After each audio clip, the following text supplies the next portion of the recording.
back to how it's made. Making religious figurines out of wax is a tradition the French brought to the New World. For hundreds of years, this delicate craft wasn't open to any Tom, Dick or Pierre. The technique remained a closely guarded secret, practiced only by monks and nuns. Well, now, the secret's out. This artisan uses a centuries-old technique to restore antique figurines and to make new ones. The process begins with pure beeswax, paraffin wax, some powdered chalk to make the waxes less transparent, and a bit of solid animal fat to make the wax less fragile once it hardens. The ingredients are heated in a pot of water for about 2 hours until everything's melted and homogeneous. The mixture is tinted using oil paint pigments. Once the colour is uniform throughout, the mixture is poured through a stocking. This filters out any contaminants or undissolved particles.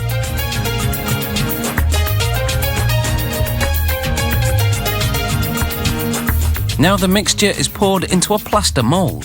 There's a different mould for each model. The wax takes about 10 minutes to solidify. The figurine comes out easily because the mould cavity was greased beforehand with filtered sheep fat.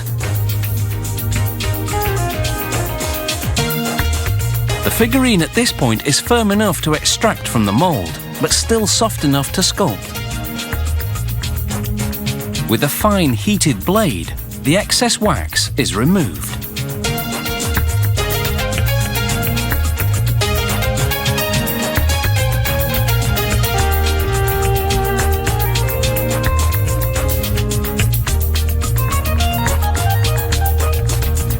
The figurine is run through a flame, just long enough to melt off any wax particles left behind by the scraping. The surface is smoothed with a solvent. The maker then signs the back of the figurine with her initials, then uses the flame once again to melt off the scraped out wax. Now that the figurine's body is finished, the detailed work can begin. Pine resin with beeswax is melted to make glue, then brushed onto the figurine's head. Strands of human hair are soaked in water,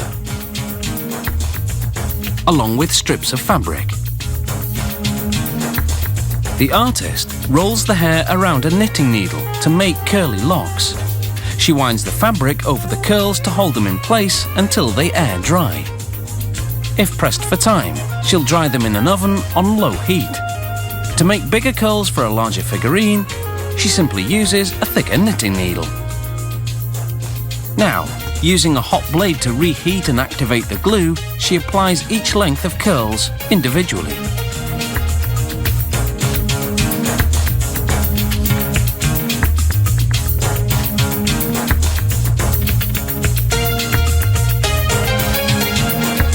Once she's finished covering the head, she attaches a little halo made of brass wire, heating the end so that the wax melts on contact and holds it in position.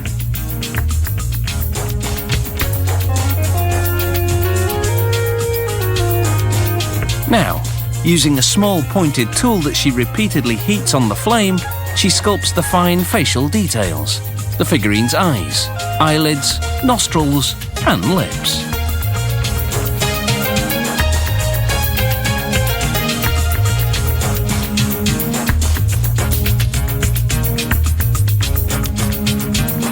Again, a little solvent cleans off the wax particles.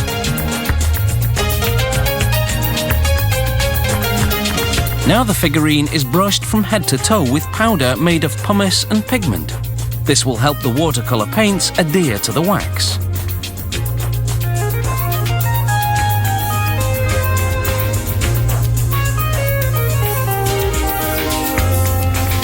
The artist paints the eyes, lashes, brows and lips. Once the paint dries, a touch of varnish is applied to the eyes to make them shiny and bright.